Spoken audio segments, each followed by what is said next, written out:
કચ્છમાં મળ્યું 5000 વર્ષ જૂનું કબ્રિસ્તાન, ધોળાવીરા પાસે સૌથી મહત્વના અવશેષો.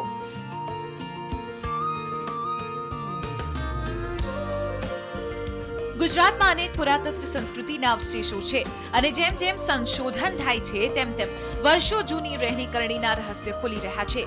લખપત તાલુકાના ખટિયા ગામ નજીકથી એક એવું સ્થળ મળી આવ્યું છે જેને જોઈને પુરાતત્વવિદો ખુશખુશાલ થયા છે. સંશોધકોના મતે ગુજરાતમાં અત્યાર સુધી આટલું મોટું કબ્રિસ્તાન ક્યારેય નથી મળ્યું. કેરળ યુનિવર્સિટી અને કચ્છ યુનિવર્સિટીના ભૂસ્તર વિભાગ અહીં સંયુક્ત સંશોધન કરી રહી છે. 250 के करीब बरियल्स का एविडेंस अभी बाहर से दिख रहा है.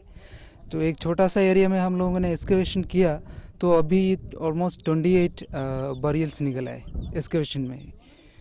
मतलब वो 28 बरियल्स में बहुत ज़्यादा मतलब डिटेल में उसके बारे में हम लोगों को पता चल रहा है. तो ऑल्टुगेदर ये साइट का व्याप्ति जो है वो 300 स्क्वायर किलोमीटर तक है. तो इतना बड़ा एक सेमेट्री एरिया गुजरात में पहली बार मिल रहा है, वो भी अर्ली हारपन स्टेज में मिल रहा है.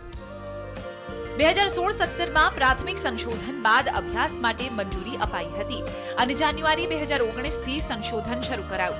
45 દિવસના સંશોધન દરમિયાન માટીના અનેક વાસણો અને મહત્વપૂર્ણ પથ્થર મળી આવ્યા તો અનેક હાડપિંજર પણ મળ્યા છે. 300 મીટરના વિસ્તારમાં ખોદકામ દરમિયાન 25 થી વધુ હાડપિંજર મળ્યા.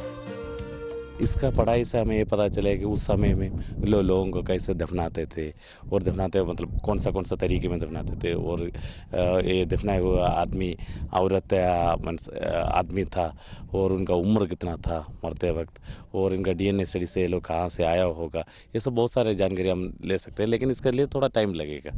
अब भी हमारा काम अगले साल भी हमें कंटिन्यू रखने वाला है और इसका कम से कम 2-3 साल का स्टडीज होगा.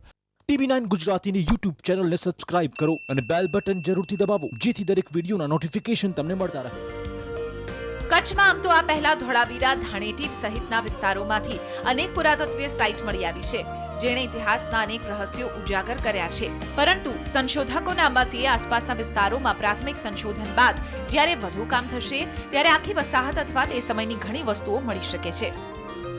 જય દવે, TV9 કચ્છ. TV9 ગુજરાતીની YouTube ચેનલને સબસ્ક્રાઇબ કરો અને બેલ બટન જરૂરથી દબાવો જેથી દરેક વિડીયોના નોટિફિકેશન તમને મળતા રહે.